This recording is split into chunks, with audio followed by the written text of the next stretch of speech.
Bonjour à tous.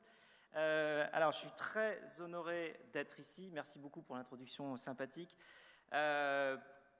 Pour vous tous, c'est un des derniers discours de la journée. Pour moi, c'est un exercice assez inhabituel. D'ailleurs, j'ai écrit un discours, ce qui ne m'arrive jamais. J'ai écrit un discours parce que je voulais rien oublier et je voulais être sûr d'être à peu près exhaustif. Donc voilà, je suis venu pour partager mon optimisme, je suis venu pour mettre en lumière l'attractivité de la France, ses atouts et son incroyable dynamisme.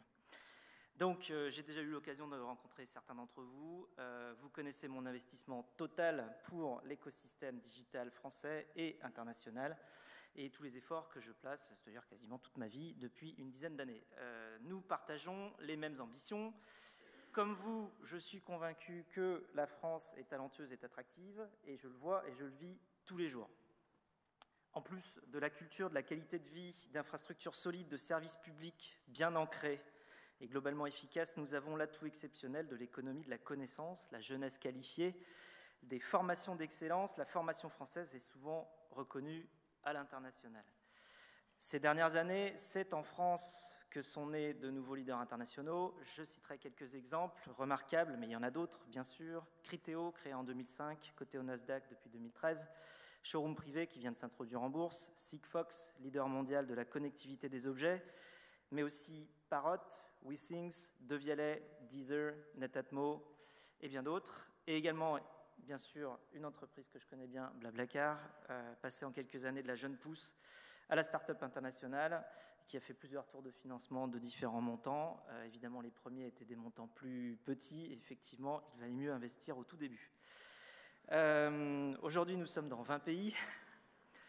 Alors, une nouvelle génération de talentueuses est en train d'éclore ici, en France. Elle excelle dans tous les domaines, en big data, en biotech, en Internet des objets, en économie du partage. On en parle beaucoup ces temps-ci.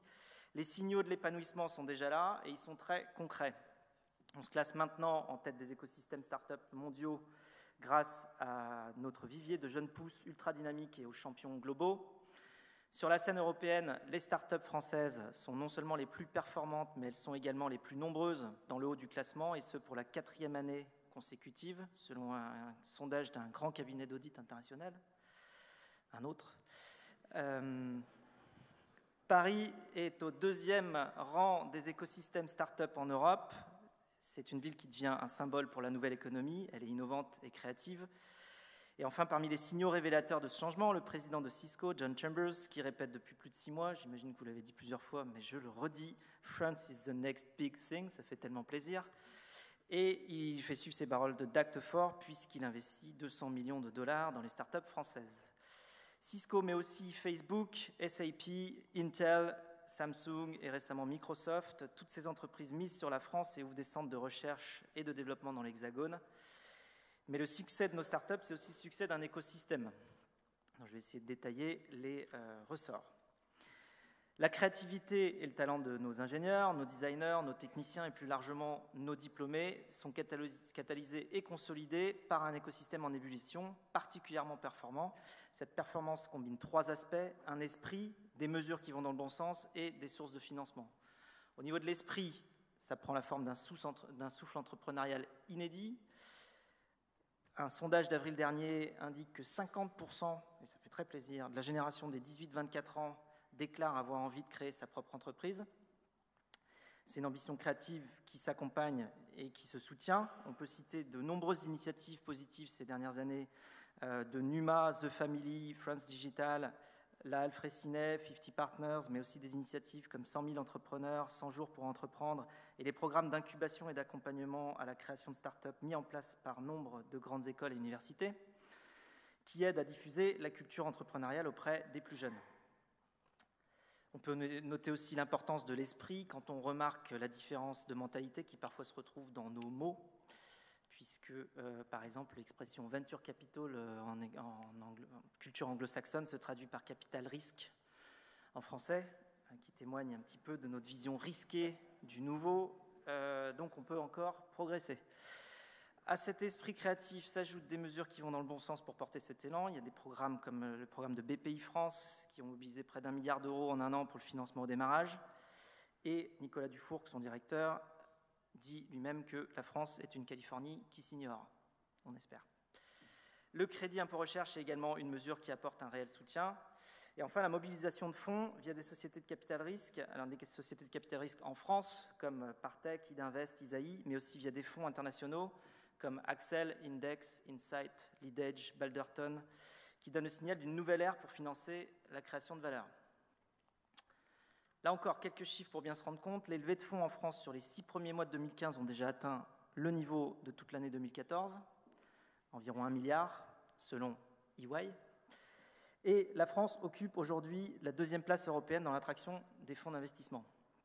Je profite à cette occasion pour souligner 2 facteurs essentiels dans le succès de l'écosystème. Premièrement, l'engagement et l'image des missions d'État, comme par exemple la mission French Tech, et d'autre part, l'engagement des entrepreneurs à succès qui montrent l'exemple en réinvestissant dans nos jeunes pousses, comme par exemple Xavier Niel, qui clame haut et fort que la France est un pays merveilleux pour créer son entreprise, Marc Simoncini, Pierre Kosciusko-Morizet, et aussi tous les entrepreneurs d'associations et de fonds d'investissement, comme par exemple Isaïe, qui nous a d'ailleurs aidés à nos débuts, puisque eux, ils étaient là au début. C'est important. Alors, en effet, ce constat est vraiment encourageant. Comme vous, je suis convaincu qu'on peut en profiter pour aller plus loin.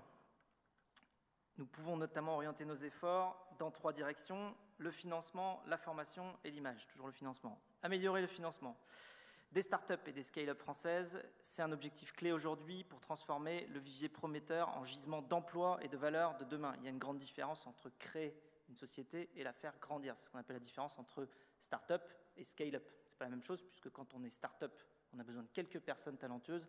Quand on est scale-up, on a besoin de centaines et centaines de personnes talentueuses, donc c'est plus compliqué.